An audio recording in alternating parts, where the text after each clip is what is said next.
திண்டுக்கல் தொகுதி மகளிர் பாசனுடைய செயலாளர் அருமை சகோதரி பிரியா அவர்களை அன்போடு அழைக்கிறோம்.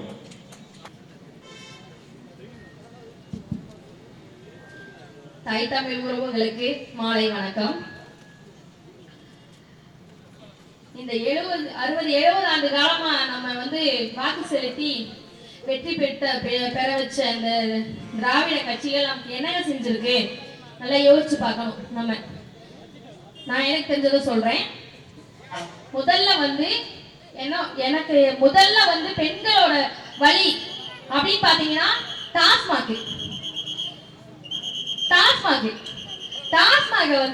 தெரு தெருவுக்குலாம் கிடையாது, வீட்டுக்கு டாஸ்மாக் வச்சு அந்த மது சரக்கு விற்கிறாங்க. ஒவ்வொரு குடும்பத்திலையும் குறைஞ்சது 2 பேராவது ஒரு குடியார இருக்கான். 2 பேரு. இவங்க என்ன பண்ணாங்க இப்ப சொல்றாங்க. ஒரு கனிமொழி அக்கா, மதிப்புக்குரிய கனிமொழி அக்கா இருக்காங்க இல்லையா, அவங்க என்ன சொன்னாங்க தெரியுமா? இளம் விதவைகள் அதிகமா இருக்கிற நாடு தமிழ்நாடு. இளம் விதவைகள் அதிகமா இருக்கிற நாடு தமிழ்நாடு. இப்பெல்லாம் உங்களுக்கு கண்ணு தெரியல? இளம் விதவைகள் இருக்கிற நாடு தமிழ்நாடுன்னு உங்களுக்கு கண்ணு தெரியுமா தெரியாதான்னு எனக்கு தெரியலங்க. நான் என்ன சொல்றேன்னா, உங்களால செய்ய முடிஞ்சதை வாக்கு கொடுங்க. செய்ய முடியும். ஏன்னா நீங்க தான் ஆளை வச்சிருக்கீங்க, அதை உற்பத்தி பண்ற ஆளையே நீங்க தான் வச்சிருக்கீங்க. அப்புறம் எப்படிங்க நீங்க மூடுவீங்க? அப்ப இதை நீங்க மூடுவீங்கன்னு சொன்னீங்கன்னா நாங்க கேட்கறதுக்கு கேனப்பைய மாதிரி இருக்கும். அப்படிதானே? அப்படிதான் இருக்கும். தமிழ்நாட்டு மக்கள் அப்படிதான் இருக்கும். இனிமேலும் அப்படி இருக்க மாட்டாங்க. இனிமேலும் அப்படி இருக்கவே மாட்டோம்.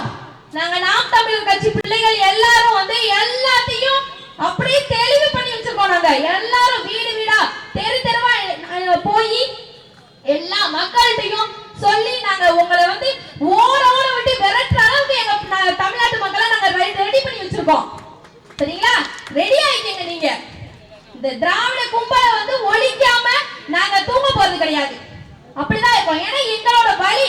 இப்ப 2 நாளைக்கு முன்னாடி திண்டுக்கல்ல ஒரு பரப்புரைக்கு போனோம். என் தம்பி மாதவன் ஒரு வார்த்தை சொல்லிட்டாரு. என் வீட்டு பெண்களுக்கு நீ அதான் என்ன தகுதியிலே சொல்றதுக்கு உங்களுக்கு என்னடான்னு சொல்லிவிட்டாரு. உங்களுக்கு அதுக்கு உடனே அங்க இருக்க கரவீட்டி கட்டின பெரிய மனுஷர்களை சடைக்க மாட்டாங்க. அப்ப உங்களுக்கு வாயில சொல்றதுக்கே அப்படி இருக்கே. ஏன்னா உங்களோட என்ன சொல்றது, மதிப்புக்குரிய உங்களோட ஐயா சொன்னாரு, ஸ்டாலின் சொன்னாரு, தகுதி உள்ள பெண்களுக்கு 1000 ரூபாய் தருவோம்னு சொல்லி. அப்ப அவரு சொன்னதான் இப்ப எனக்கு கோவம் வருங்க. என்னோட தகுதியை பத்தி நீ யாரு பேசுது? ஒரு பக்கத்து வீட்டுக்காரி பேசினாங்கன்னா நான் எட்டி சப்புன்னு இறங்கி பிடிவேன். ஏன் தகுதியை பத்தி நீ என்னடா பேசுற அப்படின்னு சொல்லி. அப்ப ஒரு நாட்டோட முதலமைச்சருக்கு நீங்க பேசுனீங்கன்னா எங்களுக்கு கோபம் வருமா வராதா? பெண்களோட தகுதியை நிர்ணயிக்கிறது உங்களுக்கு என்ன, யாரு உங்களுக்கு அந்த ரைட்ஸை கொடுத்தது? தகுதி உள்ள பெண் நாங்க கேட்டோமா? உங்கள்கிட்ட 1000 ரூபாய் கொடுங்கன்னு சொல்லி நாங்க கேட்டவங்க? நாங்க கேட்கவே இல்லையே. நாங்க கேட்டது, நாங்க போராடினது, நாங்க கேட்கறதெல்லாம் எங்களுக்கு கிடைக்கல. ஆனா கேட்காததான் கிடைச்சிட்டு இருக்கு. பெண்களுக்கு 1000 ரூபாய் நாங்க உங்களை கேட்கல. இலவச பேருந்து உங்களுக்கு நாங்க கேட்க கிடையாதுங்க. இலவச பேருந்து எந்த பெண்களாவது போராட்டம் பண்ணோமா? இல்ல 1000 ரூபாய் கொடுன்னு சொல்லி யாராவது போராட்டம் பண்ணோமா? டாஸ்மாக ஒளிங்கன்னு சொல்லி அழுது கூப்பாடு போட்டுக்கிட்டு கிடக்கோம். நாங்க எத்தனை பேருக்கு குடும்பம் நடுத்தரவில் நிக்குது தெரியுமா? அதெல்லாம் உங்களுக்கு என்ன தெரியுது? உங்களுக்கு தேவை நீங்க நல்லா செட்டில் ஆகணும், நீங்க நல்லா வசதியா இருக்கணும், அது மட்டும் தான். அதே மாதிரி ரேஷன் கடையில ஜாமான் போடுறீங்களே, நீங்க இந்த கரை வீட்டி கட்டின அன்னைங்களா இருந்தீங்கன்னா கொஞ்சம் அந்த அரிசியையும் அந்த பருப்பு எண்ணெயும் வாங்கி சாப்பிடுவீங்களா? உங்க ஐயா, மதிப்புக்குரிய உங்க ஐயா வாங்கி சாப்பிடுவாங்களா? உங்க வார்டு கவுன்சிலர் வாங்கி சாப்பிடுவாங்களா? வார்டு மெம்பர் வாங்கி சாப்பிடுவாங்களா? யாராவது சாப்பிடுவாங்களா? ஐயா கொஞ்சம் சொல்லுங்க பாப்போம், கேட்டு சொல்லுங்க. ஏங்க அரிசி அதே வயல்ல தாங்க விளையுது. அவன் ஒரு தனியார் முதலாளி வாங்கி கொண்டு போய் அவையோட பக்குவப்படுத்தி அது கடைக்கு வரும்போது எப்படி வருது? இதே ரேஷன் கடைக்கு எப்படி வருது?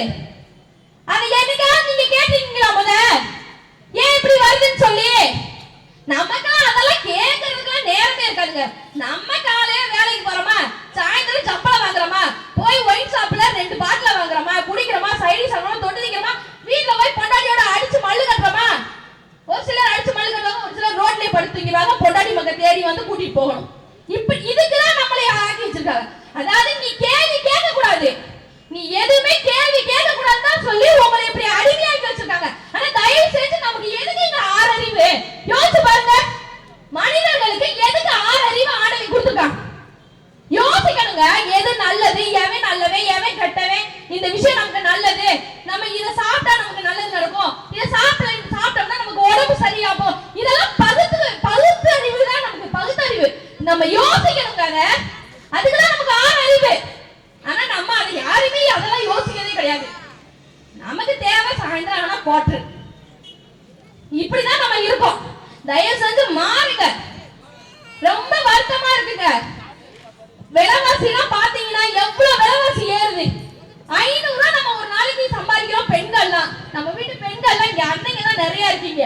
500 ரூபாய் சம்பாதிக்கிறவங்க நம்ம பெண்கள் 500 ரூபாய் சம்பாதிக்கிறோம். ஆண்கள் எல்லாம் ஒரு நாளைக்கு 1000 ரூபாய் சம்பாதிக்கிறீங்க. 1000 ரூபாய் கம்மியா எல்லாம் சம்பாதிக்கிறீங்களா சொல்லுங்க பாப்போம். 1500 ரூபாய் நமக்கு ஒரு நாளைக்கு வீட்டுல வருமானம் வருது. ஆனா நம்ம அவன் கொடுக்குற எலெக்ஷன் அப்ப நடிச்சாம வந்து கதவு தட்டி கொடுக்குற அந்த 1000க்கும் 500க்கும் நம்ம அதை விலை பார்க்கிறோம். அந்த 6,500 எதுக்குயா எனக்கு? நான் சம்பாதிக்கிறதா ஒரு நாளைக்கு 2000 ரூபாய். நீ எனக்கு என்ன செஞ்ச? நான் கட்டின வரி பணம் எனக்கு என்னமா நீ திருப்பி கொடுத்துருக்கன்னு கேளுங்க. ஒருத்தர் பதில் சொல்ல முடியாதுங்க. தயவு செஞ்சு கேளுங்க. ஏன் நம்ம இப்படி கத்துறோம்ன்றது ஒரு தடவை அவங்கள்ட்ட நீங்க கேட்டு பாருங்க. உங்களுக்கு காசு கொடுக்க வரங்கல்ல, எனக்கு என்னடா நீ செஞ்ச? நம்ம கொடுக்குற அந்த கோட்டுக்கும் அந்த கோழி பிரியாணிக்கு ஆசைப்படாதீங்க. தயவு செஞ்சு மக்களே ஆசைப்படாதீங்க. கொஞ்சம் யோசிங்க. யோசிச்சு கேள்வி கேளுங்க. இல்ல இதெல்லாம் நமக்கு செஞ்சது நல்லதா, இல்ல நமக்கு என்ன செஞ்சிருக்கான்? நல்ல சாலை கொடுத்துருக்காங்களா? இல்ல. நல்ல கல்வியை நம்ம பிள்ளைகளுக்கு கொடுத்துருக்காங்களா? இல்ல. எதுவுமே இல்ல. அப்ப எதுவுமே இல்லைன்றப்ப நம்ம ஏன் வாக்கு செலுத்தணும்? உங்களுக்கு யோசிச்சு பாருங்க. நாங்க யோசிச்சு எங்க அன்னை சந்தமன் சீமான் வந்து 20 ஆண் வேட்பாளர் 20 பெண் வேட்பாளர் நிப்பாட்டிருக்காங்க. சரி மாதிரி கொடுத்துருக்காங்க. ஆனா திமுக அப்படி கொடுத்துருக்காங்களா? அதிமுக அப்படி கொடுத்துருக்கியா? கேளுங்க. நீங்க கேட்கலாம், தப்பு கிடையாது. நம்ம கேட்கலாம், தப்பு கிடையாது. அப்படி கொடுத்து வச்சிருக்காரு. நீங்க என்ன 3 பேருங்க திமுகல 3 பெண்கள் கொடுத்து வச்சிருக்காங்க. 20 பேரு 3 பெண்கள். பாத்துக்கோங்க. தயவு செஞ்சு நல்லா சிந்திச்சு திண்டுக்கல் தொகுதி மக்கள், ஒட்டச்சத்திர மக்கள் வாக்கு செலுத்துங்க. எங்க அப்பா கையிலராஜன் மருத்துவர், மூளை எதுக்கு அவரை நிப்பாட்டிருக்காரு எங்க அண்ணனா? தம்பி சொன்ன மாதிரிதான் பாராளுமன்றத்துக்கு போய் நிறைய பேருக்கு மூளை சலவை செய்யணும். அது சலவை செய்யறதுக்கு நிறைய அறுவை சிகிச்சை பண்ண வேண்டியது இருக்கு. அதனால எங்க அப்பாவை நிப்பாட்டிருக்காங்க. உங்க பொண்ணான வாக்குகளை அவருக்கு வாக்கு செலுத்தி பெருவாக்கு வித்தியாசத்துல அவர் வெற்றி பெற செய்யுங்க. உங்களோட எண்ணமாவும் உங்களோட குரல் போய் உங்களோட சிந்தனைகள் எல்லாத்தையும் அங்க பாராளுமன்றத்தை தெரிஞ்சு வர்றதுக்கு எங்க அப்பா ஒருத்தர்னால தான் முடியும். வாய்ப்புக்கு நன்றி. வாய்மொழி கேட்டமைக்கு நன்றி. நாம் தமிழர், நாமே தமிழர்.